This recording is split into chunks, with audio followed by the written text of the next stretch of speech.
Hello and welcome back to the only podcast that has friends everywhere. They just all happen to be members of the show. I'm Max. I'm Matt. And I'm Luke. And this is Force for Thought.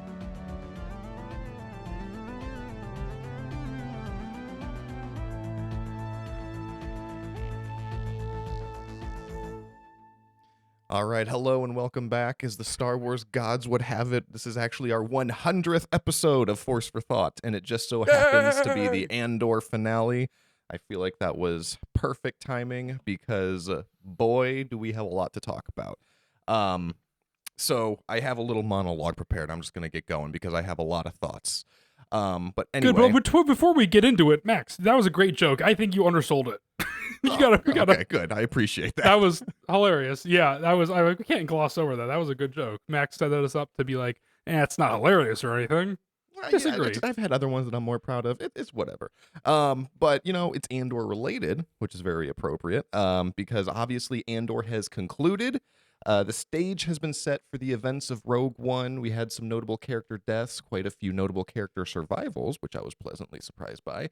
And we're going to go through it all, but I don't even want to ask you what either of you rate it because I feel like it's just so obvious. It's obviously a 10 out of 10. We all know it. I'm debating not even giving Luke a word lest he suggest anything otherwise. It was perfect. I feel like the loose ends were tied up nearly perfectly. The Kleya extraction was tense and fun. K2SO demonstrates once again why he's the best droid in all of Star Wars. We got a lot more Melshi content than I was expecting. Didn't hate that, obviously. But there is an elephant in the room that we need to discuss. It was absolutely the standout of the 3 episodes, and luckily, it was the plot of the first episode, so Matt can't give me too much shit for jumping straight to the character deaths. But Luthen's send-off was amazing. It was probably the most emotional episode in all of Andor, therefore all of Star Wars, therefore all of television. But starting from the moment when Dedra pulled out the Imperial Starpath unit right in front of him, you immediately see his demeanor change. It wasn't shock. It wasn't fear. It was just like acceptance. He's talked forever about how he's damned for what he does. He knew that this was going to catch up to him eventually. And I loved what he said to Dedra when she says that he disgusts her and that he's finished. And Luthen replies, and you're too late. The rebellion isn't here anymore. It's flown away. It's everywhere now. There's a whole galaxy out there waiting to disgust you. It was so good. And in my Hamilton brain, too, as soon as she said, you disgust me, I immediately thought, so you've disgust me. But obviously it didn't take that route. But he knows he's not making it out. Well, He's already accepted what's about to happen. And as Kleya says later, Luthen always says to know your way out before you go in. And the only way out for Luthen was going to be his death. He knew it. We as the audience knew it.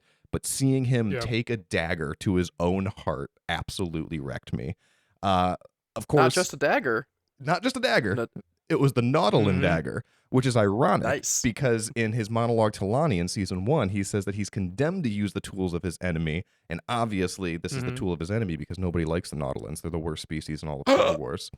But of course he didn't die immediately. The Empire intentionally tried to save him just so they can torture him.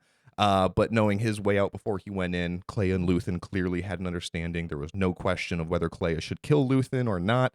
She knew what she had to do. She knew what Luthen would have wanted. So she infiltrated the hospital and pulls the plug on Luthen. And now we have to sit and watch the life slowly drain from Luthen and feel that as the audience with the world's slowest fade to black. I know we've talked a lot about the editing, but again, that fade to black was just so painful. It was. But it was incredibly emotional. It hit me on 3 different levels. So the first level is obviously Luthen's death. We love Luthen. We know he's going to die. He's morally gray, but we don't want him to see him die anyway. That's sad. But then we get the second level of Kleya having to be the one to do it. The person who is closest to Luthen, and in case we as the audience didn't already get that, they beat us upside the head with their entire backstory, specifically designed to just make us cry. And now I'm equally sad for Kleya as I am for Luthen. But then the third level is on the personal level, because this is Star Wars, right? I mean, our heroes die in exploding spaceships. Watching a human die in a hospital bed, I'm not like trying to be over dramatic. I understand it's Star Wars, it's a TV show, it's not real. But what is real is that most people have had loved ones pass away in similar settings, and watching Luthen Yeah. pass away felt like saying goodbye to a loved one. It was like almost a little too real, like it hit way too close to home. And with that, I can confidently say now that Luthen has secured him a spot in the pantheon of best Star Wars characters of all time. I absolutely loved it. That was the standout for me. That was my long rant about Luthen and how much I loved it. But we have a lot more to talk about. I know that I didn't love seem like my short thoughts, but I really No, wanted to get all that off it's my chest. I want to hear what you guys think too, though. Matthew, what are you I thinking?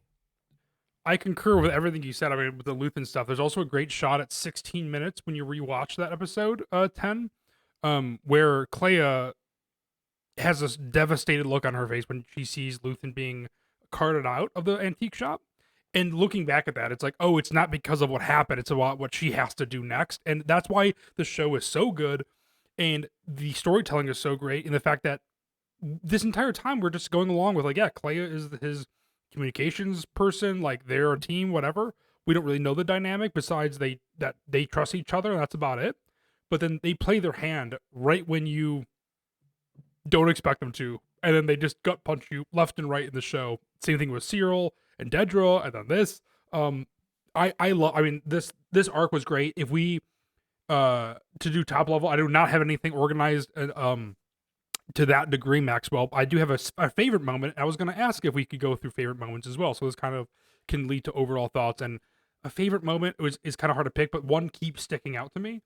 And so overall thoughts is that the show really kind of did end last week in a way, right? And this is the best prologue to Rogue One of all time, or the epilogue of Andor, because the show really did top off, and then this is just all amazing bonus content. Obviously, the biggest hanging thing is Luthen, but like especially the stuff with Andor specifically, that is just the best story to go into Rogue One. I did not expect it to go that in depth with Rogue One, to be honest, which makes sense. But like literally, you're like, oh, he's going off on his mission. He's going to. Man, I don't know. Andor seeing the Force healer at the end, I was so excited. I've got that feeling today watching Andor. When we first wanted to talk about Star Wars after after Mandalorian season 2 ended, when Luke Skywalker came on, and we all didn't know what to do or how do we talk to each other about this. We're all texting each other. We didn't really have a form or a medium to talk, and this is why we started this podcast. And I got that feeling today, which is a rarity. Again, I love Skeleton Crew. I really like Acolyte to a certain degree. All these things, but Andor is like top tier Star Wars, where I have not stopped thinking about this the entire time. I've not been able to not think about wanting to talk to you guys about it. But so overall amazing, 10 out of 10, 12 out of 12, doesn't even matter. It's so good.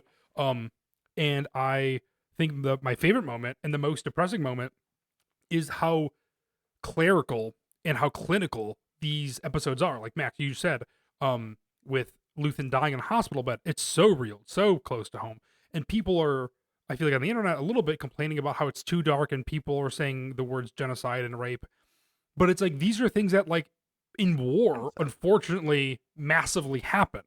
And I think that, when Rogue One brought the war to Star Wars, I think it's kind of doing the same thing in Andor, but like the non-glorious side of it. It's not fun battles. I mean, it is fun battles, but also all this other stuff and baggage that comes along with war and battles, and realistically, this huge galactic battle.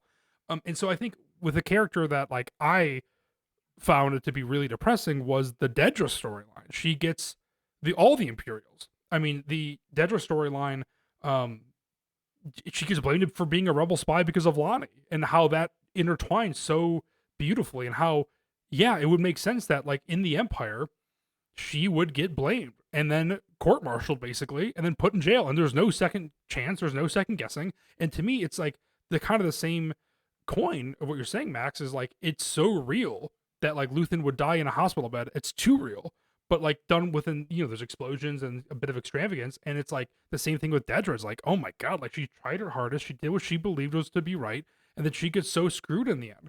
And the same thing with Hurt. I keep thinking about that shot where K2SO was using him as a body shield. Maybe one of the best shots. And I've never been so excited in Star Wars, and so so disgusted at the same time. But the shot that I really loved is, of course, the ending and last scene of Dedra, where she is obviously in a prison. I would love to say Narkina, but right, there's a million also like prisons presumably like that. So she's in a labor camp. Um, and the best part, I think, not the best part, the part that's haunting me so much is she's clearly so distraught, and then once the lights turn off, she breaks down, and that is just the most masterful storytelling I think I've ever seen. Just the fact that we know her so well as a character that she has to be the strongest and toughest person within this situation, that she won't even let herself see herself cry until the lights are out, and that's when she was able to have her moment. And it's like the most dark and depressing thing, um, especially since again she's a bad person, but she's a character that we like or I like, and to see that moment, it was just like, oh, it is heart wrenching to a different level. Like, and weirdly, I think Luthen had a better way out, to be honest. Anyway, Yeah, that's what I have to say. Yeah. I I agree. I loved this arc. I loved these 3 episodes. Off the rip, I feel like I need to preface it because I've been less than enthused with the previous 2 arcs. The problems I'd been having the last couple weeks were mostly not there today because like the time jump of the 1 year from last arc to this arc, it was set up and implied heavily throughout the entire series that Luthen is going to get caught out by the Imperials, and when this episode starts and Lonnie says they're coming for you, I'm not disappointed that I'm not seeing that develop because I knew that that was happening constantly throughout the series in the background. So that didn't bother me. The Luthen and Clea content was exceptional. I I mean I don't even have anything different to say than Max, so I'm not going to bother repeating myself. Yeah, I loved it all. The Clea storming the hospital and how the supervisors think that it must have been 3 men because of the proficiency Mm-hmm. of it, and then they look at the security footage and it's just Clea. Like every Clea was probably most people's like 6th or 7th favorite character before this arc, and now, I mean, you can't knock anyone out. It's just every single character is so consistently well written and acted, and like even my problems with the structure of Yeah. this second season, it doesn't take away that like individually, like each episode is perfectly acted, perfectly designed, the sets, the costumes, the dialogue, the just all the technical stuff that goes into making a show was done perfectly for this series and for this arc. Yeah, I agree. And I think I agree a lot actually with what Matt said about how this arc feels like the how did you describe it? Either the prologue to Rogue One or the epilogue to Andor, and that it basically ended with Yeah. the last arc with the Gorman arc. I think that is true. Now that I'm thinking about it, that Mm-hmm. feels like I agree. exactly what happened because I feel like Luke, what you said about the time jump feeling more natural in this one, it did, and I think that's why, because it feels like it would Yeah. be like a natural place in the story where they'd be like, okay, then this is what happens 1 year later after that. Whereas in the Mm-hmm. other arcs before this, it kind of felt like, okay, there definitely seemed like there was something there, but we're kind of like, getting caught up to speed as we're going along. Um, It would be in bad faith for me to complain again that Cassian and K2's relationship isn't developed and explained. Same with his relationship with Melshi, more or less, because I was already bothered last week when they just shoved them in at the end. And so because we're putting them there, and now we're basically at our Rogue One starting points to start this arc, I can't get mad at it twice. And so being where we are to start this arc, they did it great. Like K2SO was back, and he like it was so obviously it feels weird to even say this because I haven't been thinking about Andor in terms of Rogue One so much because like we're saying, this feels like the epilogue to Andor and the prologue to Rogue One. But like K2SO just came immediately back and was like making the exact same type of humor, the exact same type of action, and it's like it was just so in line. Obviously, it's the same creator and actor and everything, so why wouldn't it be? But that just like jumped out at me. Like every joke he had, I was like, oh, that's such classic K2. yeah. It is. I know. It's just so great. And so when you rewatch Andor, like if you're showing Finn, this in the future, if you're showing him Andor before Rogue One, it makes so much sense. It feels right in line. Also something else with the K2SO track, which again, favorite droid of all time, one of my favorite characters in Star Wars. But thinking about his death a little differently now. I feel like after all of this, in the fact that I like that we didn't get resolution with his sister. I like the fact that it's more or less, I think, for Andor a lesson where he doesn't get to say goodbye to his sister. He's ripped away from that situation. He doesn't get to say goodbye to Marva because he is ripped away from that situation, isn't able to make his way back.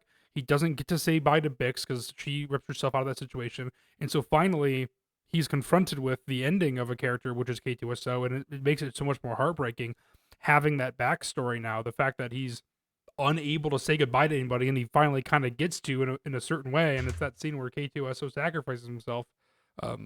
It's really dark, but also even taking K2SO out of that, I like that idea that he doesn't get to say goodbye to anybody basically, and he's kind of on this path. B2 It's EMO. really, really dark. Oh my god! And B2, yeah, that's the one thing I will say. It's funny. I think it's been on my mind more about the arc jumps.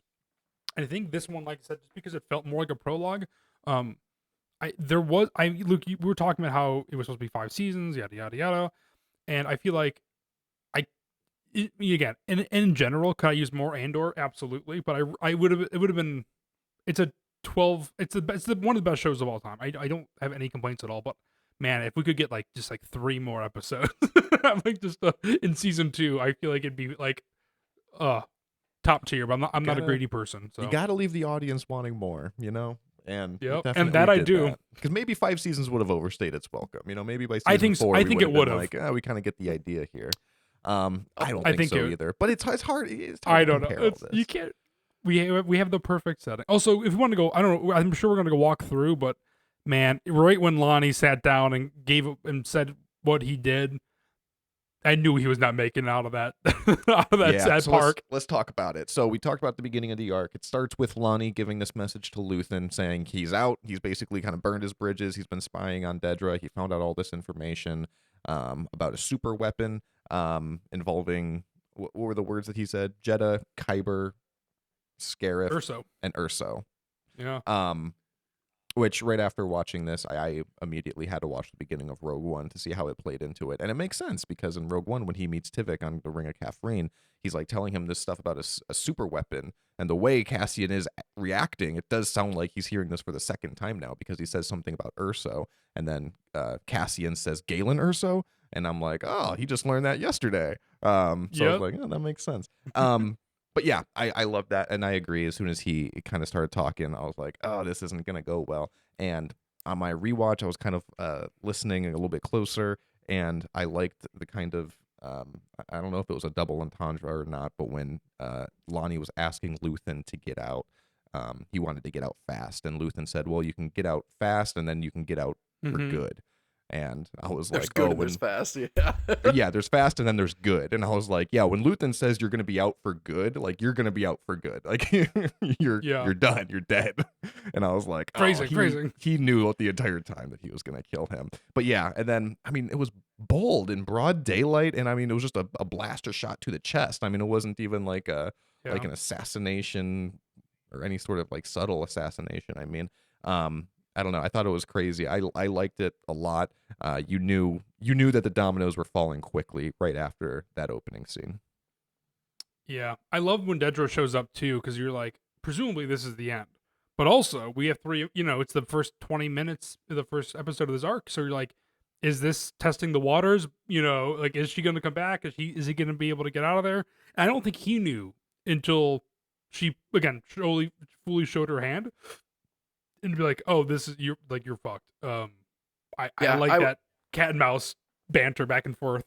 I was worried when he stabbed himself, and I thought he was going to be dead, and I was like, because my complaint has consistently been that the pacing is a little quick because of these time jumps, and I was like, that's pretty early in this arc to kill him off. And then I really appreciate that they did take their time and made it such a personal and character-driven story around Clea having to kill him, and not just that he died. Yep. The de-aging was great too. Dedra saying to the nurse, like when the nurse is like, "These are my patients," and she's like, "Well, you're probably going to be a lot more careful with them than we would be." Yeah, that was so awesome. so evil. Like, and then also, when Clea goes into the hospital and is looking in the lockers, I know what space lockers look like now. I love that. Yep. Those The were little just different circles? enough to be awesome. They were The little orbs that incredibly. rotate around. Yeah. Yes, those better be in Galaxy's Edge in the next decade. That's all I'm saying. I mean, and then also when she takes the clothes, though, even the costuming is so good. I was thinking about this while watching it. Is that I think a lot of shows, right, a lot of movies, you're like, this doesn't look right. This looks like somebody in a costume consistently. Like if somebody is like, I don't know, trying to be like a rock star or something, I feel like it really happens. But even, or like It's Always Sunny, where like the characters just like obviously in real life have progressively gotten better looking because they've just gotten wealthier and wealthier. And that's something that I'm like, I kind of wish they didn't. Like it'd be funnier if they didn't do that. But like Clea's outfit is just too big for her as well. And her scrubs. And that's perfect because I feel like they're, yeah, she stole these from somebody. They're, of course, they're not going to fit perfectly. Little details like that are so good because I feel like in a normal show, they would get those, fitted for her like precisely. So she would look the best she could look or blah, blah, blah. But it's like, no, it serves the story that these are stolen clothes. They're just like a little too boxy in comparison to everyone else. And I thought that was a little fantastic little detail. And this is why this show is so good. Yeah, the magnificence of Andor is really in the details. I can think, well, I guess I can't think of them because I can't name them right now. But I want to say that there's like 3 or 4 different shots of just Clea walking down the street with her in the center frame, and each time it is incredibly tense. Like most shows and movies, these are just intermediary scenes to establish something else. Like this show literally does not waste a single moment. When she's getting that stuff out of the locker and those other 2 nurses walk by and she like pauses, like that's very tense. That is as tense as most scenes in other shows get at their climax, and this is just a nothing moment. That is a Breaking Bad level, like peak, like intensity before a shootout or something, and this is just like, no, this is a whisper in a loud room. This arc gave me so many Breaking Bad vibes, which I was pumped about. One thing I really liked about Clea's mission was when she just randomly picked up that old alien and just started kind of carting her around in the wheelchair. Yes. And then I don't know why, but it was so funny to me when they were just in the elevator and dead silence. And that alien just makes like a weird noise. And Clea just says, "What?" Like that was it. And then like the elevator doors open and they just keep going. And I'm just like, what was that? It was so funny to me. Like I literally laughed out loud. Because like you have to semi pretend to be the character still to be like, yes, I am a nurse. Like that is really funny. I love Luthen's smile as well when young Clea is bartering with the shop lady and the and she's like 18 but you won't get a smile. It's like, oh, I did like that one. 18 but no smile. I think the problem, Luke, maybe with the other arcs and the time jumps is that this did it so spectacularly. It's hard to even compare because I mean, just like when you're looking at Luthen and Clea from the flashbacks, you're like, oh, their hair's longer, they're a little wealthier. Oh, their hair's a little longer. Now they're more wealthy. Like just the scale, the items that they were bartering kept going up and up in value, and these were like artifacts. And I was like, this actually like makes a lot of sense. Like it was really It when things just make too much sense like that, and you're just like, oh yes, and this makes sense too. It's just so satisfying as a viewer. And I was not expecting that backstory at all. And I liked it, obviously. Like I said, I think it really beat us up over the head to make us like even more sad at the death, which definitely worked. But there was a couple little Easter eggs in there that I also was like, oh, that's interesting. Such as Luthen Rail's real name obviously wasn't Luthen, and his last name is Lear, which is just Rail spelled backwards. So I was like, oh, Luthen, man, you gotta put a little more, time and attention into your alias.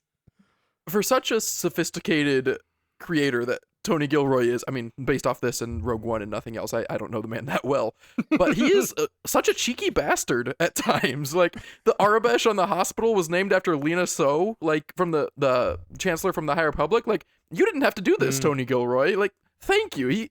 We always talk about how he's not a fan and he's, he hired people that aren't fans, but I don't know if it's like one of his staff members that is just like there for fan service and like you sit in the corner and shut up and once a day you can give me one idea and if it's great I'll put it in and like someone's funny. Just giving him very small suggestions and I feel like Tony Gilroy is begrudgingly like yeah, all right, let's do it. They needed a hospital name. They were like, all right, who's the nerd? Give me someone deep in the lore. And they say this person's name. What was it? Lena So or whatever. And Tony Yeah. Gilroy's just writing this down like, God, this guy's such a fucking dork. All right, moving on. But yeah, I really like that backstory. Even it also provided very little detail. I mean, what Luthen was a part of, like it wasn't like the galactic republic or empire or anything like that. I mean, I'm assuming it was some sort of planetary force. We don't know what they were doing. What his Are you first sure it name was, wasn't what the Clay's Empire? first name was. I was gonna say, I'm pretty I thought sure it, it was didn't the look Empire. like the Empire.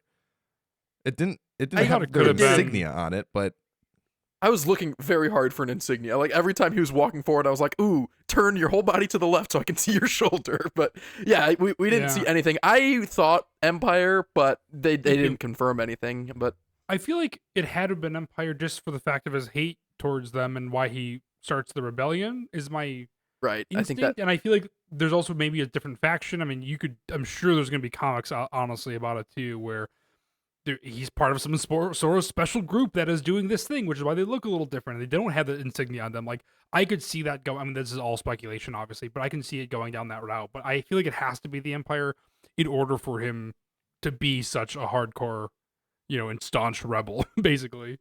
See, I feel like they just would have made it more obvious that it was Imperial if that was the case. That's the only reason I'm saying no, though, because everything you're saying I agree with, Yeah. and it makes perfect sense. But I don't know. Yeah, there is some ambiguity there. Hopefully, they do some comics or something Or- to kind of fill in those gaps Yeah. because it did do a lot for other kind of material to fill in some gaps. So that would be fun. I also like the fact that they didn't use in episode 12 they didn't use, or was it 11, but they didn't use like stormtrooper helmets. Like most of the people just had their Imperial hats on, which is what I clocked, I think, in this as well, where Luthen and the other soldier who comes in don't have helmets on either. So I just assumed, this faction weren't helmet wearers. Also, the one helmet without the face shield, but the rest of it was on the pilot. Yeah, it I was noticed that great. one. I feel like they were just like, I want to see that guy's mouth when he talks. Like there was like really, I've never seen that before. I was like, that's interesting design. We want to see his face so that we know when K2SO smashes it against the dashboard that it is clearly the same person. Yeah. it's a risky move to do the backstory with Clea and have Luthen find her as a young girl about the age of Cassian's sister, who is also feral and on a jungle planet, and have her not be that character. I'm not saying that I would have rather her be that character. It's just interesting Ballsy. to brush right up against that visually. Yep. Is there any chance that she was? I mean, there's a chance. It was I think. ambiguous, but I don't think it was yeah. that ambiguous because they were, well, for one, Clea didn't, or Clea spoke the same language, whereas Casa did not when Yeah. Marva and Clem found them.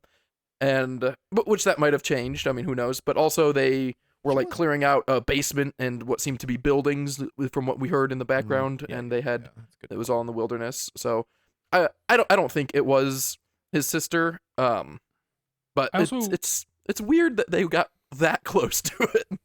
And they did It is. definitely. I also think there's an aspect though that like that is a common theme with people who are joining the rebellion or coming from a similar background as well. So I think that is in a story that's weird, but I think in real life that's also very true, right? Like it's like, oh yeah, some people just do unfortunately have that horrific of a backstory, which I also feel like kind of goes to further that Andor really isn't a special person. He's just a normal person who has a huge part in saving the galaxy. Right, but like how, like the details were so specific that like I they agree. stowed on that person's ship, and then they found Yeah. them as they were doing something else, and they Mhm. they were very feral, which is a unique look. Yes. Maybe there's a case study there that we need to analyze about the parallels between Clea and Cassian's story and how they took different paths because Cassian was found by Marva, whereas Clea was found by Luthen. Even though those paths crossed later, I don't know. There's a lot of stuff to dissect that we're never going to be able to do in this episode. But No. Yeah, I mean, you know, throw, I feel throw like this is the 100th episode of Force for Thought, and I feel like Andor alone has given us material for another 100 because, like, right off the bat, I'm like, Yeah. there's so many things that I want to overanalyze. I want to do a bunch of rankings. Like, I just want to rank the Andor arcs, the Andor characters, the Please. monologues we can probably rank. But there was There's just a lot of monologues. I was almost surprised not to hear a monologue in this arc. Like that's Yeah. just it had been so consistent. It's because like, Luthen died too quick. He's the one who usually delivers them. The guy spits bars and then he dies. I thought we were I'm going to still get one from thinking, Bail like- Organa because he never had one yet, and like almost everyone has one. Do you think Dedra is helping build the second Death Star? Like, what a grim. I keep thinking about that. Like, what a grim. Just Maybe so sad. Maybe she hilarious. does. I'm just like- after they destroy the first one. That's and what I you was said that you thinking. don't think she's on Narkina. I think she is on Narkina. I think she's on Narkina 4 or something. Like, Yeah, that's what I think mean. she's is on like that Narkina planet in 5 that same specifically. prison. Yeah. There's when they go out, there's a multiple buildings. It's one of those, presumably, but Mhm. it's the same outfit. But still. But anyway, was- do you want to move on to episode 11? Or Yeah, sorry. that was 12 when Yeah, that I happens, wanted to or talk a little bit 11. about the fallout and legacy of Luthen's death in the rebellion because I mean, after he died, my heart was broken. And then I was further heartbroken when everyone in the rebellion just keeps talking about Luthen and how, like, Yeah. the Rebel Alliance wasn't on good terms with him. Like, oh, he was a radical. He never wanted to cooperate with us and everything like that, or coordinate or whatever they used. And it's like, he wasn't on good terms. And it's like, that's so sad because Cassian kept Mhm. standing up for him, saying, like, listen, this would not be here if it wasn't for him. And I was like, you're goddamn right it was, Cassian. These people better put some respect on that name. I'm like, oh my gosh. But That was like the the story closest of to the monologue. Andor, though. It's like look, Yeah. Luthen, he's not going to get any monuments built to him. It's like for the most part, all of his achievements and contributions to this Rebel Alliance are going to go underappreciated. But that's also another thing that I think that they did well with the characters that survived was I feel like they have like these characters from like different aspects who can keep various legacies alive, and specifically Clea is alive. So I'm like, okay, well, like Luthen's legacy is going to live on in Clea, so that's good. Yep. But yeah, I was just And really in really sad Vel to hear how and they were talking Cassian about and Mon Luthen. Mothma and Wilman. A shocking number of people that didn't die. Yeah, I'm glad though too, because I feel like I don't think they're going. I want to talk to you guys about this too. Is like I don't think we're gonna have like a spinoff or see these characters again necessarily. Like I don't think we're gonna see Dedra or Wilman, but like we could, right? Like they could end up in other things. I don't think they will, but like these characters are they're out there, they're doing stuff, and I'm like, man, like I really would like to actually kind of see these characters again. But with that being said, I give it 3 years You know- before we do.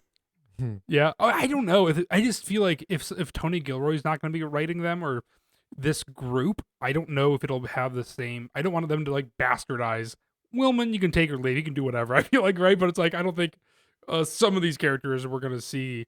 Maybe I don't know because Mon Mothma, man, Mon Mothma was so fucking good this entire show. I She's so don't great. think we'll her see. sticking up. Mhm. I don't think we'll see Dedra again. I think they concluded her story very Yeah, definitively enough to the point where like if someone goes like there's no way she's gonna break out and like Mhm. no one really cares to go find her. yeah. I think we'll absolutely see Wilman and Vel again in comics or something. Vel's great. I looked it up because I didn't read the Star Wars mainline, but apparently General Draven is in the comics and he gets force choked by Darth Vader, and that's the end of his story, which sucks because he was a really Honestly- interesting character. But I expect similar stuff to happen with like Wilman and Vel in books or comics. Like I don't, they're never. I don't see why their stories need to continue in live action in another story. Like this era has been very well fleshed out in live action and television.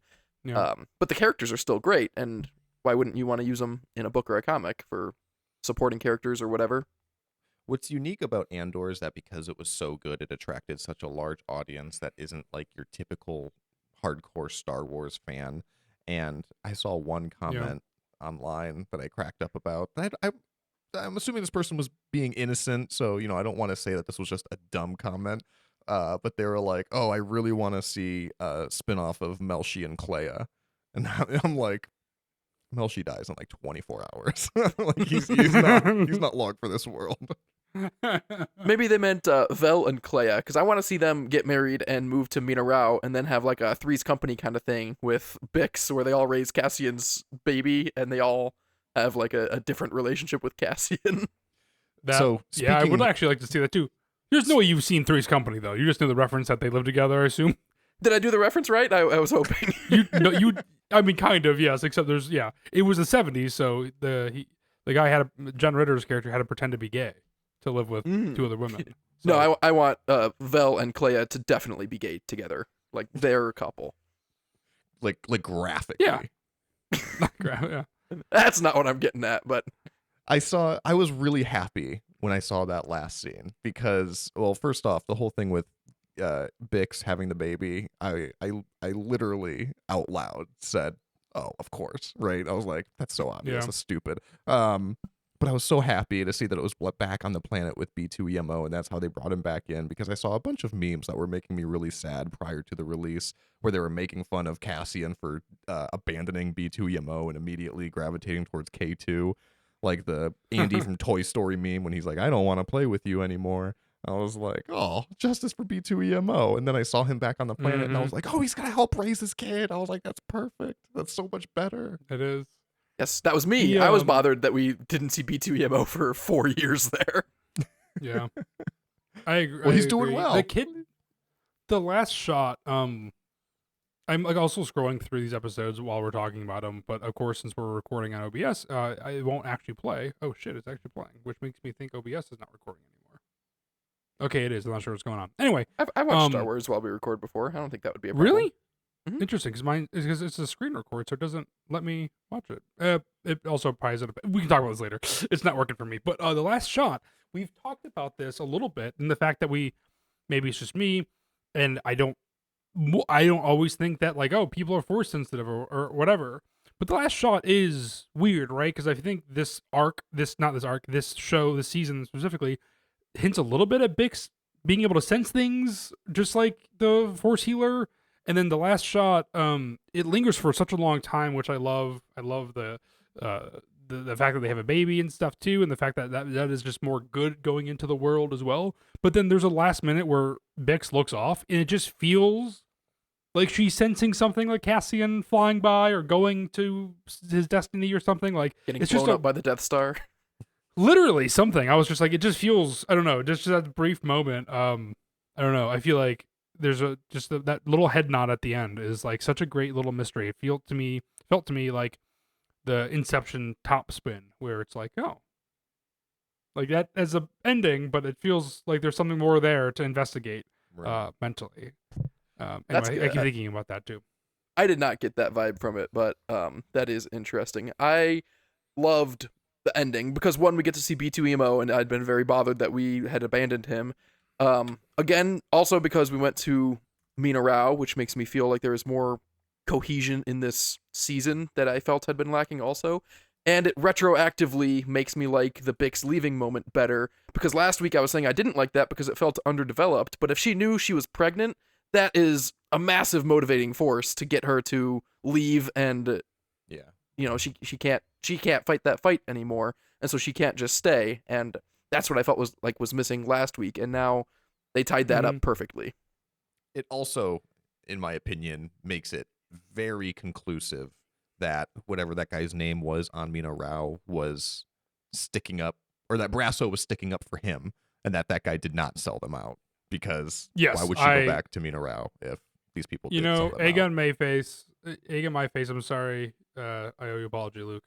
I was going back and forth. Look, I thought there was reasons both ways at the time, but the fact that they went back afterwards, I'm like, okay, I feel good that these are good people. Yeah. I was That not going or, back like- and forth. I thought that was pretty clear. But what you said the following week, that you thought Bix and Cassian were going rogue when killing Dr. Gorst, I didn't pick that up at all, but after you talked about it, I was kind of going back and forth also. And we never talked about it the following week, that in that year then, Luthen and Cassian's relationship splintered and they were no longer working together. So that gives a lot more credence to the he was going rogue crowd.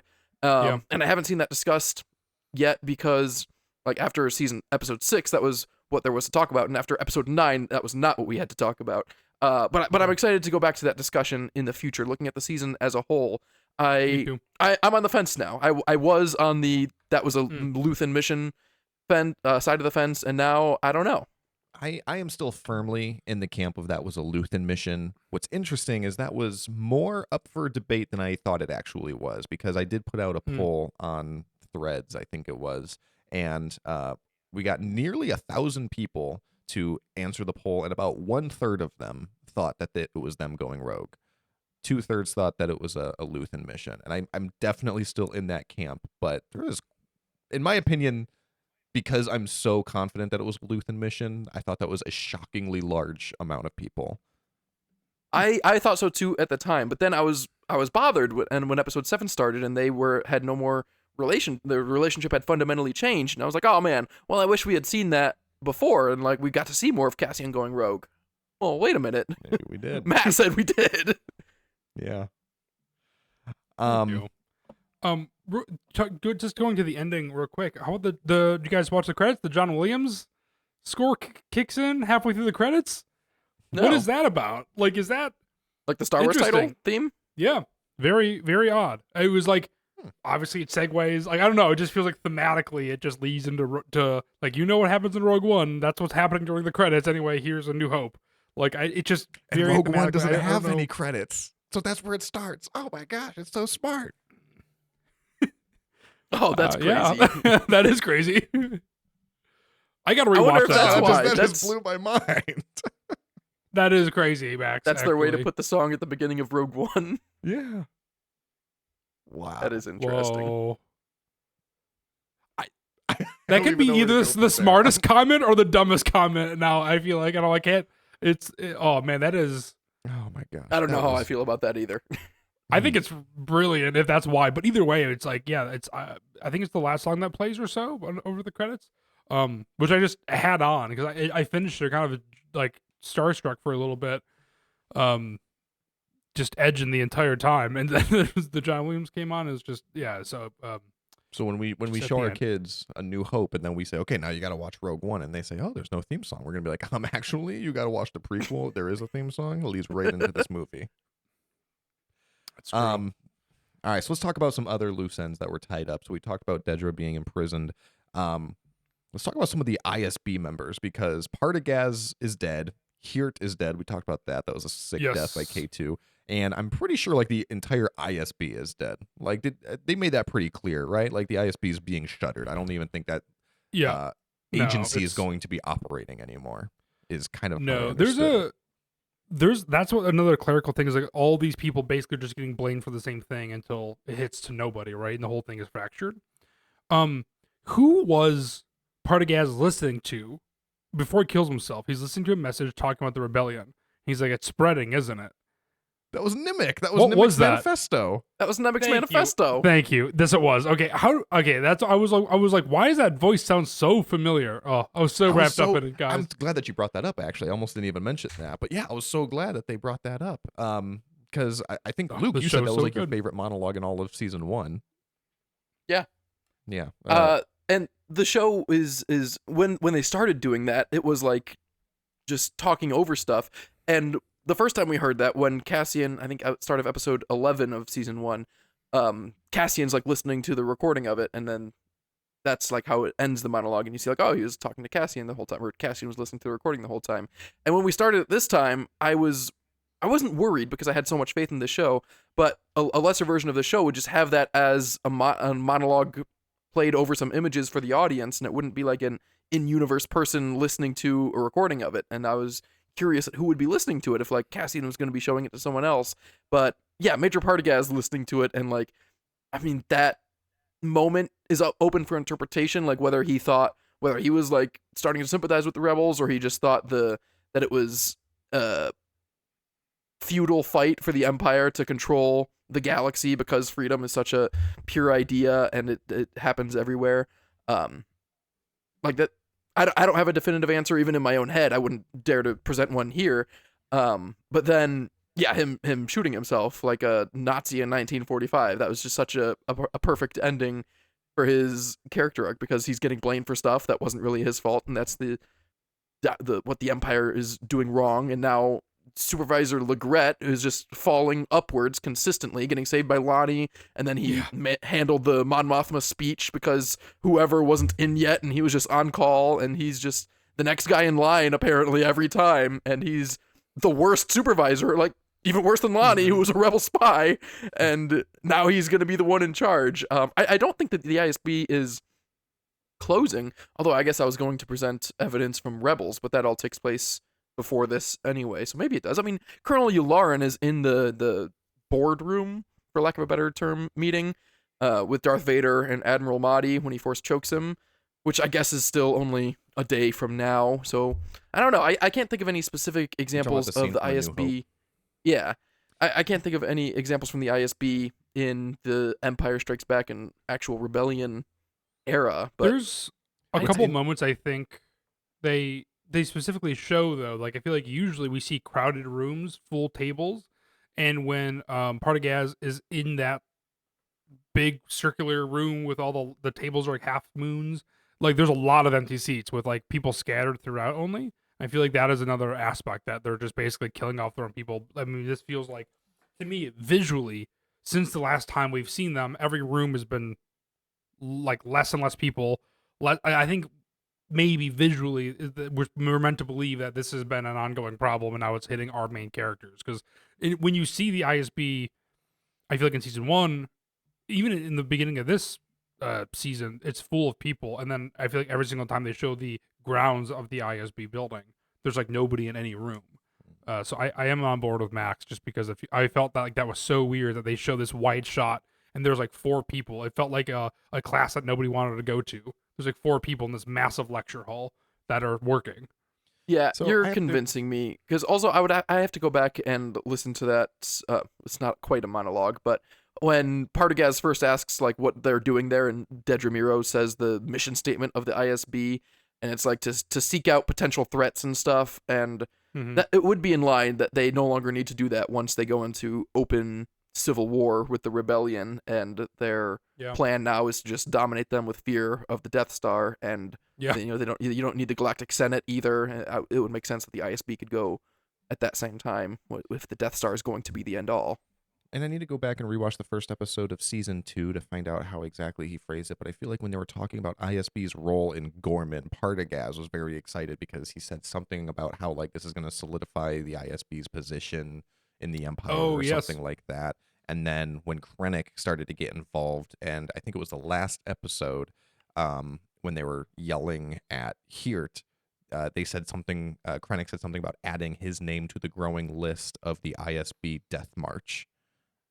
Or something, he said something like that, which made it sound like the ISB was like in its death throes, like it was going under. But I don't know. I'm not prepared to take a final stance on this issue yet, but I am less confident than I was 2 minutes ago.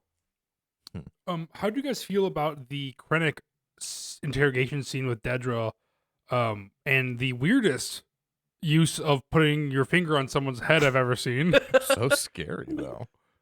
It is, but then also Krennic gets real lispy in this scene.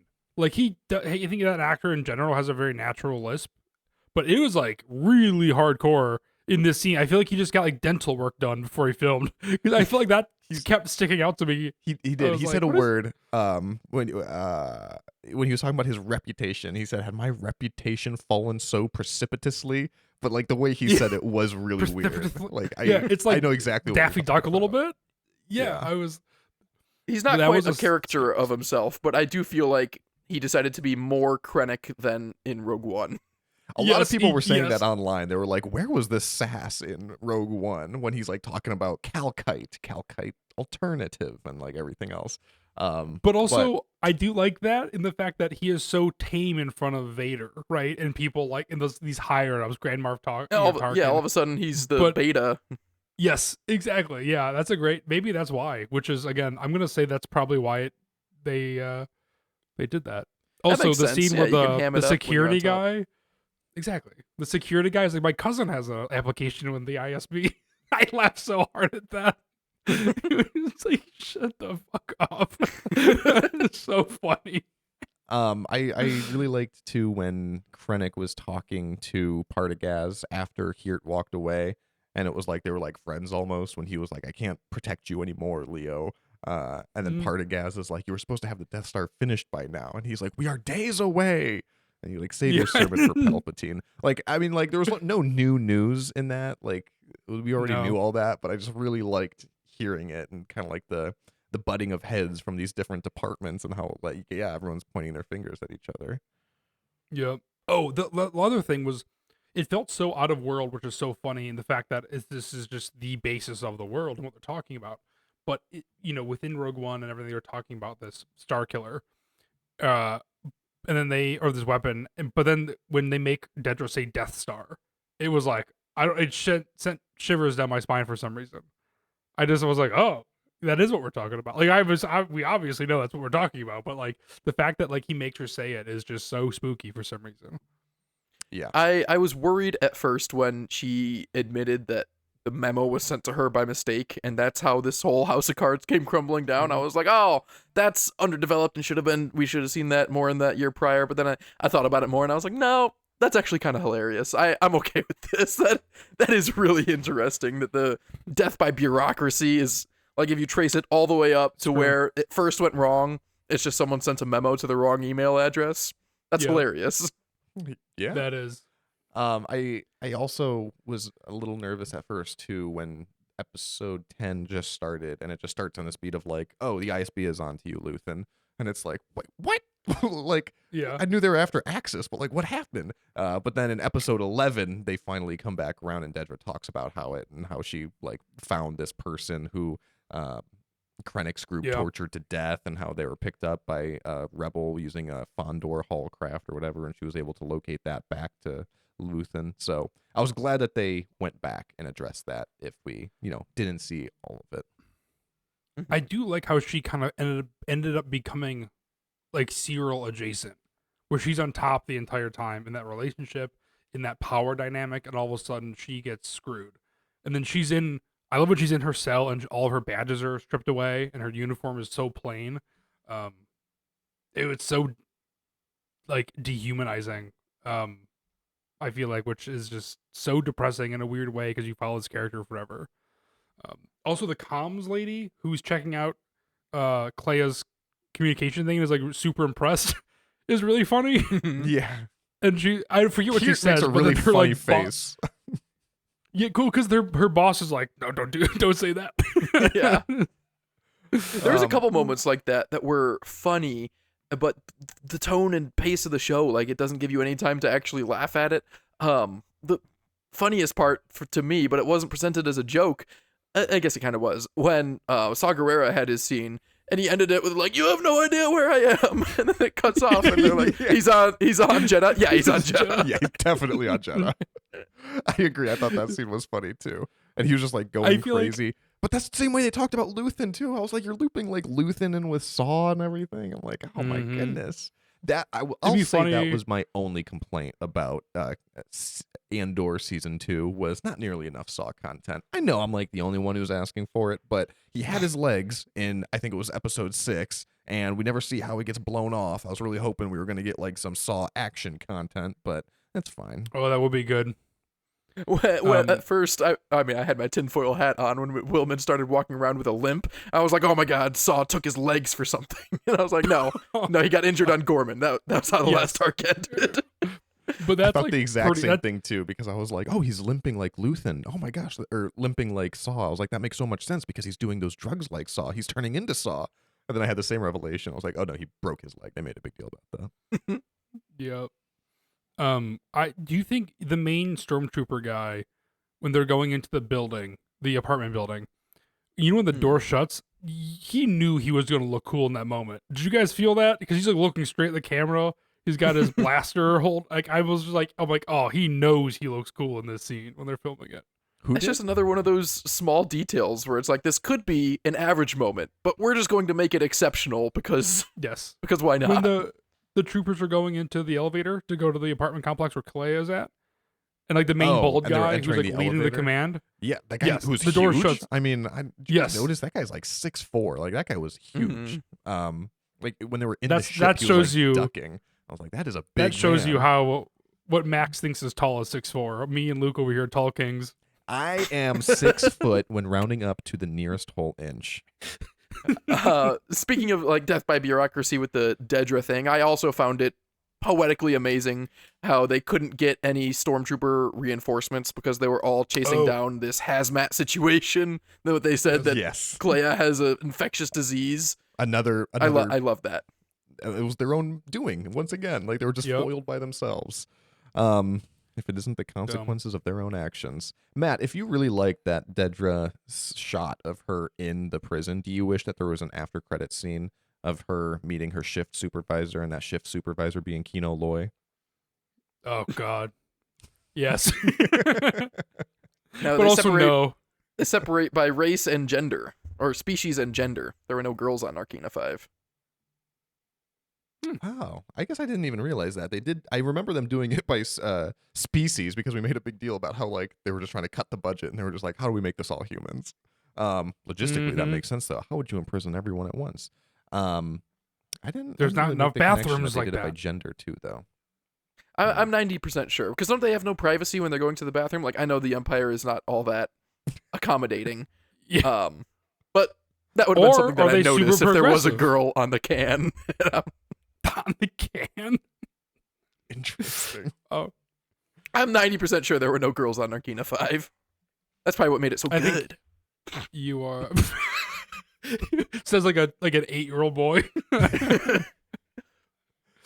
Like my Star Wars. There was a joke in one of the Family Guy Return of the Jedi spoof when you see Mon Mothma for the first time, and Peter, who's Han, is like, "Oh, look it out! It's another girl. She must be the only other chick in the galaxy." And Leia immediately goes, "I don't like her." Yeah. Let's talk about that. Seeing Mon Mothma for the first time, she disgusted me. Like we talked last week about how it was happening, how she was gonna get that bowl cut haircut and start wearing a bathrobe instead of her magnificent wardrobe, hair, and makeup for the last 23 episodes. When Rebel she showed Alliance up, I was don't like, pay the bills quite as well. Yeah. I didn't quite gag, but I was so disappointed. How much did you love It though was- that shot of her eating breakfast with the rebel troops and she's kind of like looking around and like she actually like kind of looks happy for the first time ever, and then they juxtapose that Yes. immediately with the shot of Perrin, which I'm glad that we got a glimpse of, who's like, you know, Me too. off living his playboy lifestyle or whatever. Like this woman is like passed out and it's like very This clearly, woman? like early in the morning. That was Mrs. Scaldin. That was Davos Scaldin's wife. I had Oh a my lot of gosh, questions was about it that. I really? almost wish they didn't I show didn't it to catch us that. because Neither that did I. that brought up more questions than it answered for me. It was it Davos wasn't- Golden's wife. I wasn't wanting to see what happens For to sure. Perrin so much as I wanted to see how Mon Mothma, how that affects her, caring or not caring about what happens to Perrin is the story I wanted to see. Like, just actually what happens to Perrin, I could have done without that. But knowing that he ends up with Davos Scaldin's wife drinking themselves ugly, like, I didn't love it as much. Yeah, what I happens think with him Max is he is just right, though. continues It's to live that- a pointless life, but I don't think Mon cares. Yeah. I think she was, if anything, relieved to get out of there. That little shot of Perrin was all I needed, because last episode I said that I wanted Yeah. something to address that, like how does Perrin react to all the fallout of Mon? And yeah, apparently he just hooks up with his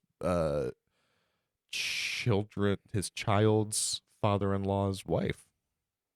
Yep. Probably his child's Well- mother-in-law. Yeah, I was just gonna say. Child's mother-in-law's wife. Yeah. No. You just No, did like. father-in-law's wife. Oh, why are you Mother-in-law. assuming Just that? say mother-in-law. mother-in-law. I see what you're saying. Just Yeah. mother-in-law. Yeah, Hooks you're up with his assuming child's that's like- mother-in-law. Yes. Okay, Yes. I'm there. I'm there. That's like the Shark Tank thing where he's like, "It's my wife's father-in-law's business." He's like, "That's your dad." You Yeah. don't- Yeah. are we living just that reversed meme. that. We are indeed. I love that though, just for the fact of like the antithesis of Mon Mothma. Like, you know, she's doing something out and roughing it and everything. I'm just gonna send you guys a text, which we could talk about later as well. But I saw like a board that was like, oh, like this. Oh shit, did I not save it? Maybe I didn't save it. Never mind. It was talking about how who's like chaotic good, chaotic neutral, Yeah, chaotic evil, and stuff, blah blah. But it was like, I was like, they actually got that spot on. And then we don't have the visual, so it's not worth talking about. So let's move on. Just to I'm ready to air some of my grievances from the arc. Um, no, not that's all quite, right. I guess. Just to No, this one's reiterate positive. something that It's just Matt. interesting. The structure, All right. which I You're on a had tight leash. I had issues with it. Like just the pacing of a season in general. They said that they were gonna go 3 arcs, and I was expecting like introductions and then build the tension and then resolve the tension. But like the Gorman arc, 7, 8, and 9, it was already introduced in the 4, 5, 6 arc, and then it was all climax in 8, and then all climax in 9, and then all climax in 10 and 11, and it just kept going. And then episode 12 all of a sudden slowed down, and we had like a very slow character driven episode, which is what I'd been wanting the whole time. I like the pacing, it works. It's just so unconventional that I'm Yep. still not quite on board with it. Like the scene with Cassian and Vel finally just talking, like I wanted that episodes ago, years ago, and now we're finally getting it. And it's like the last episode, and it just seems it's so surprising the way they ended up pacing it. But that's not necessarily a bad thing. No. The one thing that I didn't like was, and we kind of talked about it already, and I meant to bring this up then, when they're talking about how none of this gets made without Luthen, and Luthen isn't coming to Yavin. I would have liked to see more of that, because last week he said that line to Cassian, "No Yavin for me," and then they started talking about something else. I'm like, no, why not? And then they all don't like Luthen, which that's fine, but I don't see it. But then like Clea had a big, I don't want to go to Yavin, don't take me to Yavin, Yavin's bad. And I still don't really understand why they're so against Yavin. They could have gone, right? I think it's because of the hate they're getting from the other people, and I think Clea has the same thought, presumably, because by proxy she is feeling the same thing of Luthen. She's obviously pro Luthen, not necessarily anti Bail Organa or Mon Mothma or something, but I feel like she's on Luthen's side, so I feel like that makes a lot of sense that they're like, we're not going to join in on that. And also, I think Luthen knows he's not going to Yavin because he's working until he cannot work any longer in the sector. I don't think he wants to conform, to be honest. I think conforming to him is death, which is why he literally burns it to the ground. Well, Yeah. not literally, I guess, but I he mean, literally stabbed himself. as morally gray as he is at least consistent in that he keeps all these people around so long as they're useful to him, and then he discards them just like Lonnie. But he treats himself the same way. I mean, what's he going to be doing on Yavin? I mean, he's on Coruscant working. I mean, he could have gone to Yavin and maybe have been safe, but he's there to be undercover basically and to try to gather information and to feed this and pass it all along. So it makes sense that he didn't go there. But yeah, I think it was just, they didn't like Luthen. They had philosophical differences, the Rebel Alliance and Luthen. So they were just kind of like on bad terms. And I think that was just like a personal thing. And that's why Clea didn't want to go there. Yeah. Yeah, I see it. the- This bothers me less than a lot of things that I'd brought up in previous arcs. But it was just like, it was such a well acted scene when Clea was giving the information to Cassian, and he kept saying like, "No, you're coming with me," and she kept saying no. And for how well acted it wasn't landing as hard emotionally with me because I didn't really understand why. Yeah, Yeah. I'm just like, go, Clea, what are you doing? Like, Right. I know, the entire I thing was agree. so stressful. I was like, can we talk about this while we walk? Yes, Yeah, literally. yeah. As soon as I saw them like still in there, like, no, you grab her and go. Why are we here? I got Right. the same feeling that I get when you're at a theme park and the theme park's going to close and you have one ride left and you're like, instead of debating, can we just start walking towards one of the rides, please? The one thing I was going to say about the structure, Luke, is that I was going to bring this up either way, but this is a great segue, is that I think even taking Rogue One out of the equation, like obviously it amplifies it a lot, but just the fact that like this show is built around all these fantastic characters like Cyril, like Dedra, even obviously like even like to Willman, right? Like all these characters, they built the show so well that I think having a structure that is not necessarily conventional really works out for the show, because like I felt so satisfied at the end of episode 9. All this stuff was just a bonus already, I feel like. And I think it pulled it off so well, and I think a lot of shows can learn from that in a sense, because I feel like a lot of shows set themselves up for failure because the ending has to be the best ending of all time, and they just hold out into the last episode to solve everything, and it never works. I mean, you look at shows that have worked really well, like Breaking Bad, or like something like Mad Men, Better Call Saul.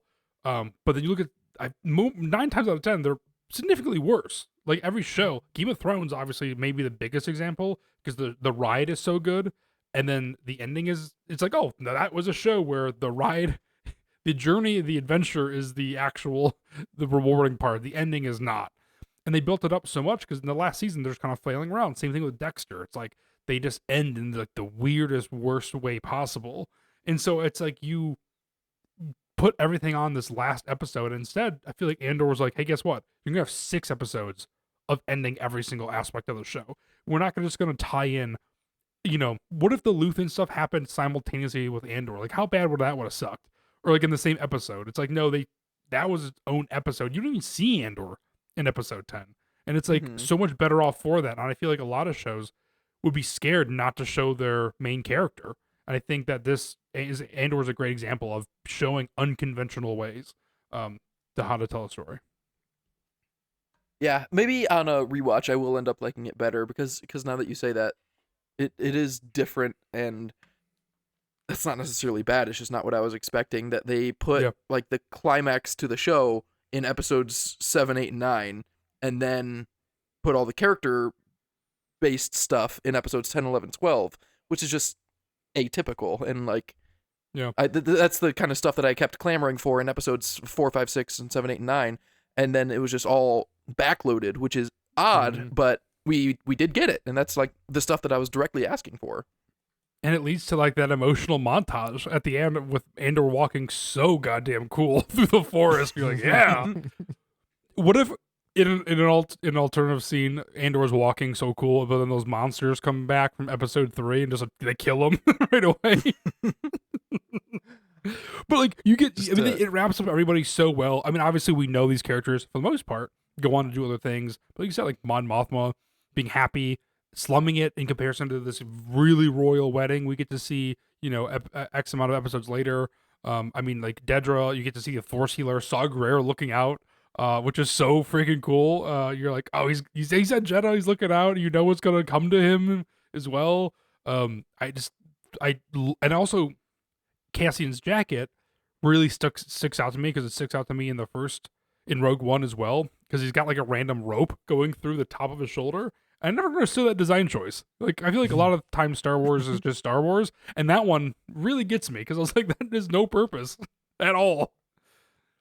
I also really like the stuff with the council. I was worried at first because we have that scene with just Bail Organa and Mon Mothma and I think Cassian, Mhm. and I was like, oh, that's too bad they couldn't get those other council members from Rogue One. The it sounds weird to call him the French-looking guy now in light of the Gormans. Maybe he is Gorman, but I do that French-looking guy and the black girl. And I was excited to see them there. Although in another world, I would have liked to see more backstory with them, but I don't need that. That's not necessary for this story. But I was worried that they just weren't that like they didn't get those actors and they didn't feel like recasting them like Bail Organa. And then I was like, oh no, they did get everyone. And they made that comment like, oh, Merrick and Dodonna are out of town until tomorrow. I was like, ah, they didn't get everyone. They got mostly everyone. That's funny. And just to kind of go back, I guess, because this is just going to emphasize something that Matt said earlier when we were talking about the lack of closure that Andor got. That alone is something that I've been thinking a lot about because it's like, there's a lot of different messages in the show.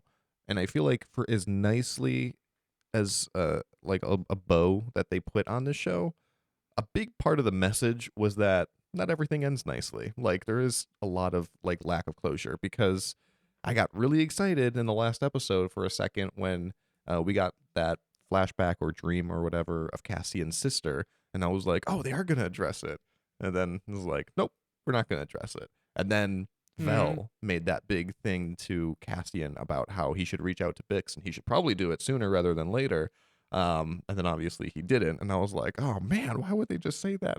And then like everything you're saying about Marva too, like that is like a big theme. Like he doesn't have any sort of closure. Like all these things just kind of Mhm. randomly end, and it's super unsatisfying. But I don't know. I need to think more about it, and I guess kind of what the story is that To they're trying to tell with those messages. add one more layer to it, this is something I was thinking about too. Um, at the end of Rogue One, I saw something about this as well, where at the end of Rogue One, and I think it's done on purpose. It's obviously done on purpose. And I think you can think about it as in the fact that Jyn Erso is the main character of Rogue One, not Cassian Andor. But at the end of Rogue One, when they're getting blown up, um, Jin is actively looking at the destruction coming at them, where Andor is not. He's looking away, um, which is interesting because I feel like the entire time Andor has faced everything head on, and I think part of Andor knows what he needs to do, but I don't think rewatching Rogue One and Andor, I don't think he feels like this is his purpose, even though this is maybe the biggest thing he could possibly do, which is a really depressing thing as well. To potentially, again, rewatch Rogue One at the end where Jin's looking at the destruction coming towards them, knowing it's the end, obviously, and Andor, knowing it's the end, is actively looking away. Um, Again, you could look at it in the fact that Jin is the main character of that movie, but I think there is maybe a little bit something deeper behind it, specifically because Tony Gilroy comes back, and we're also not giving too much enough credit to Gareth Edwards, who also directed most of Rogue One. But I feel like also there's a lot of um, intention with Andor, which is why I think they made this prequel. I think there had been a lot of talk about what got them to this point. Because again, everyone on this, I assume on the three of us and more, were baffled when they're like Andor is going to be the show that's going to come out. And I just have a feeling everything was done with intention. I think, especially when Tony Gilroy came on. Again, not to diss Gareth Edwards, who I think is a fantastic director as well. Yeah, I mean, we talk all the time about how the idea for Andor as a TV show is like, I want to say definitely the worst idea for a Star Wars TV show that they've done so far. But Yeah, it's the by a best good one. margin. Yes, Yeah. by Yeah. a good margin. Because they did it right, and there wasn't when you have Boba Fett, there's like so much expectations, and you have to try to do blah blah blah. But it's like Andor, it's like, oh, yeah, this random character, sure, let's make it the best show of all time. Like I texted, it pissed me off actually a little bit. I texted my brothers, and I was like, you guys have to watch Andor. Like Star Wars or not, like this is one of the best shows I've ever seen. Because I mean, it just so happens to take place in Star Wars, the Star Wars universe, which is fantastic for me. But also like it is great. And then obviously we have friends like Sway who don't watch Star Wars or like Star Wars like actively like we do, and it's still fantastic for her too. And so it's like this. Here's my hypothesis of you would like this, and it is also correct. Like here's my evidence to this. And they were just like they just sent me gifs that were of John Candy and Uncle Buck that like he's looking back and forth and just says no. I was like, well, fuck you. Like, what is like? I'm so excited to talk to somebody about this. I can't text you guys because we're gonna talk about it later today. And I was like, I was just so frustrated. I was just like, the show's so good. Like, now I'm not trying to have them watch like all Star Wars or whatever, but I just hate when people actively are like, oh, I don't have any interest in Star Wars anymore. But it's like, this is honestly, that's fine. You can not have anything, but I'm telling you, this is actively like amazing Mm-hmm. television. And I just feel like it's got this weird thing where people like just don't want to hop on because it's Star Wars related. But I don't know. It's upsetting. It'll catch on. I think it already has. Honestly, I think a lot of people. I mean, personally, in my life, I've talked to a lot of people who are not Star Wars fans, but they're like, "Oh, hey, are you watching Andor?" And I'm like, "Yes, I absolutely am." But as much as we're glazing Tony Gilroy, I do have to say that he's not the best interviewee because I've seen a lot of stuff with him, and it's just like, Yes. all right, dude. Like one person asked him, like, oh, who's another character that you think should get their own TV show? And his answer was like, oh, you can really do anyone so long as you do it well. And it's like, all right, whatever. Like, I don't know why that made me roll my eyes so hard. It's like, cool answer, Tony. But that's the kind of people we need in charge of this shit, though. Is to be like, That actually, yeah, if we And can one do it person really in the well. background, a Dave Filoni, saying, no, it's Mace Windu. Do Mace Windu. He survived. Yeah, exactly. Dave mean, Tony Filoni Gilroy is not is- the answer to Star Wars for everything. Tony Gilroy is right though. Like you could do anyone as long as you do it well, and that was kind of the mindset with Andor. Like no one wanted Andor, but if you do it really well, it can be the best show. Going back to Cassian's sister, I am only lukewarm on how that resolved. I do like the poeticness of the poetry of how he doesn't get resolution with Marva or B2 or Bix or his sister. And if all we saw about his sister was like the intro, like I keep thinking about how you guys accused me of wanting to see every single detail explained, and some details I want to see explained, and some details I think should be explained to tell the whole story that they're trying to tell. If it was just the flashback stuff that we saw on Kenari, and it's like, wow, that's really interesting how they're all kids and there's no parents and they speak this language and they have primitive weapons, like that is really interesting, and I want to see that play out, but we don't need to. But the fact that they start the show with Cassian looking for his sister and then killing those two corpos over it, and then like that's like the inciting incident of the show, and then it never gets resolved. I think that required a little bit more resolution that I wish we got. I We all disagree. assumed I that think it would. he's. I mean, hold us to our words. Yeah. We in our predictions for Andor, we very confidently said, "Oh, it'll definitely come up again." Not because we wanted to see it more, but because we were like, "Well, it's just a good written show, and a good written show wouldn't bring that up and then not bring it and then not bring it back," which is what happened. And yet, I don't think it was because of poor writing. Like, I think it was an intentional message. I'm still kind of pondering that and what it actually means. Or, yeah, maybe that was something that was going to be like, Cassian's whole side B plot for season 4 or whatever. And then Tony's just like, nah, we'll just make it work. That's what I am interested in. Like, it was Clea originally meant to be a sister or something? Like, again, there's so many things to theorize. Like, I'm sure you guys saw the stuff, like, K2SO was supposed to have its own episode, like Alien, blah, blah, blah. Like, all this stuff is now kind of coming out to be like, oh, this was going to happen, and this was going to happen. So I do feel like it was probably going to be resolved, but they were like, oh, thematically, let's just wrap it up into this thing like Marva and blah, so on and so forth. But I would be interested in seeing what the outline of the original plan of what things were going to be, because I do feel like a lot of other things were going to happen or tie into each other in a weird way. But I would also like to see that, but I feel like it would just bother me. I wouldn't. It wouldn't make me feel any better. And I'm curious to see what the reaction would be, because Andor is so good. Because anything else in Star Wars, the internet would immediately use that to be like, oh, look at what we could have got. It would have been so good.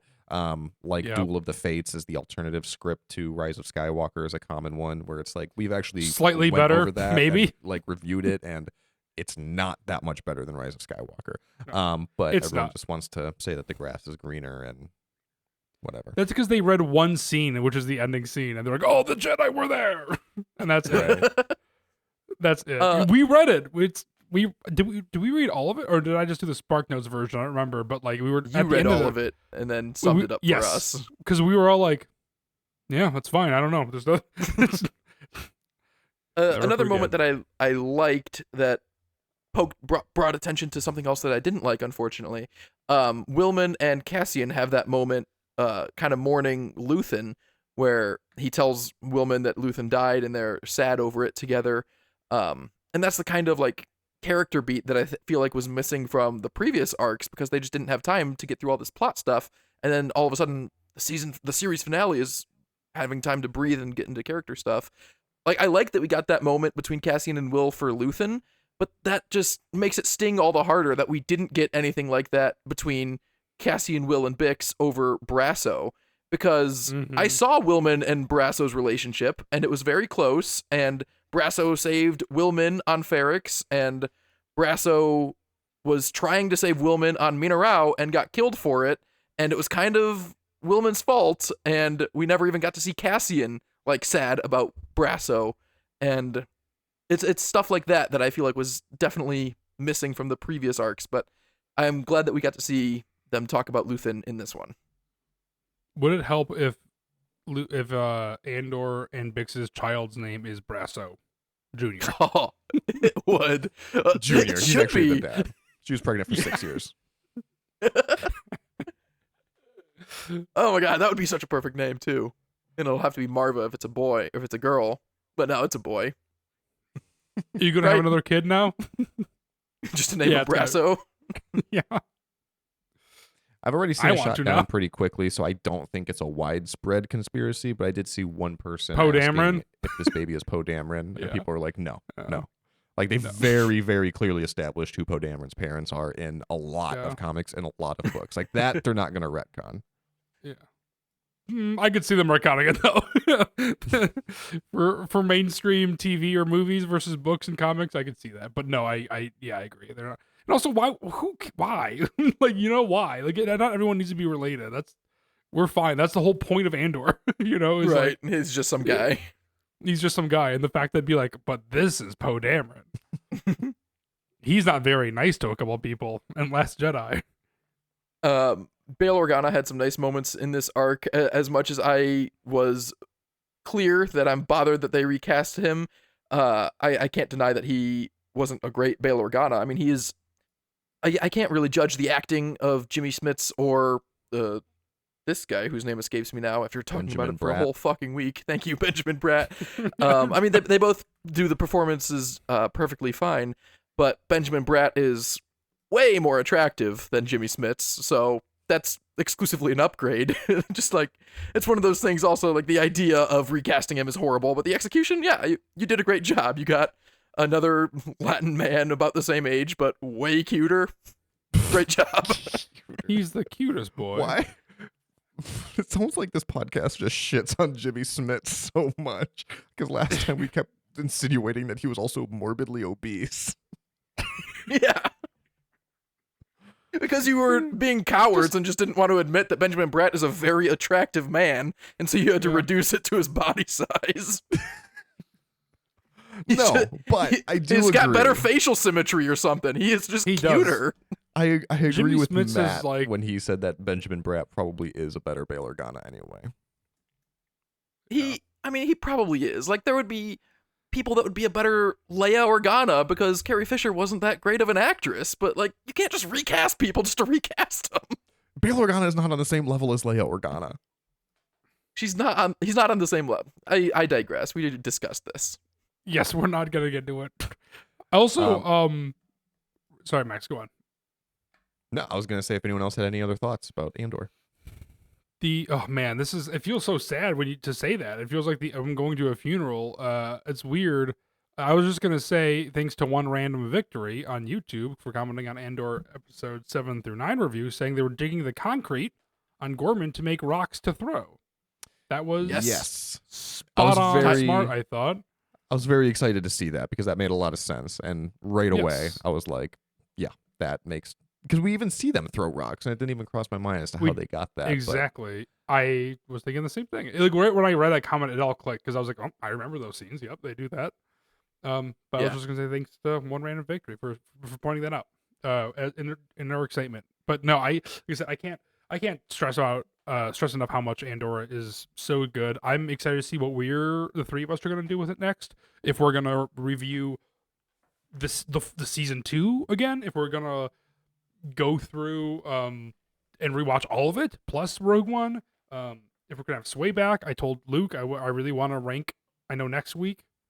Well, we should talk about what episodes we're coming out with next week, maybe, in case we don't do them. But I want to go back to our tier list so we're able to rank the Star Wars characters. I think I mentioned this maybe in the beginning of the episode too, to be honest. Now that I'm saying it, but I really want to revisit that because I'm just like, where would I rank Cyril and Dedra now that it's all done? Where would I rank?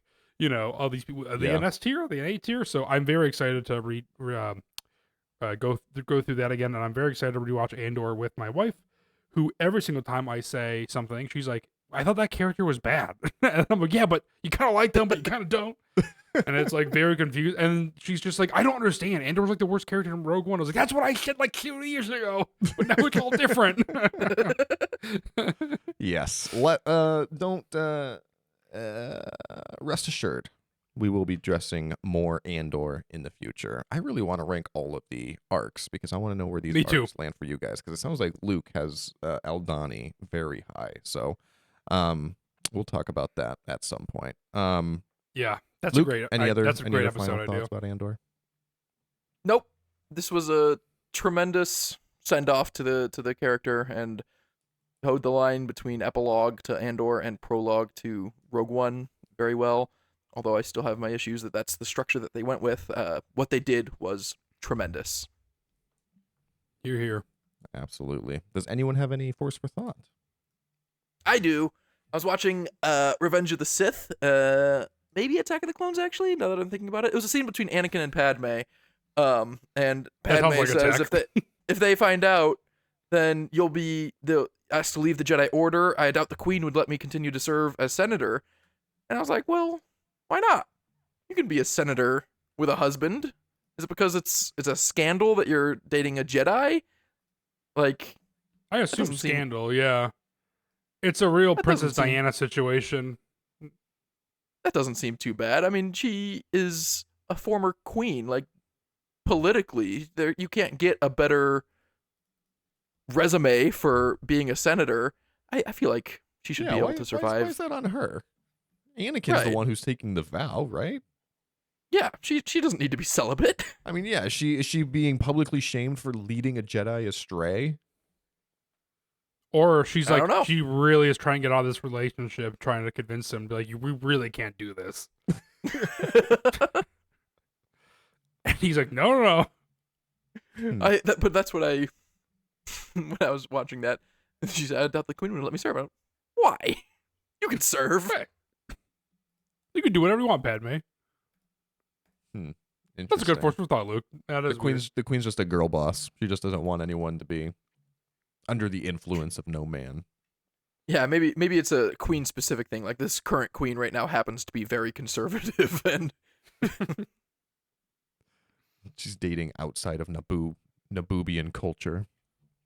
Naboobian. Nubian, huh? All right. Well, let us know what you think. Reach out to us across social media at Force for Thought, and you can email us at forceforthought@gmail.com. See you, Sammy. R.I.P. Andor.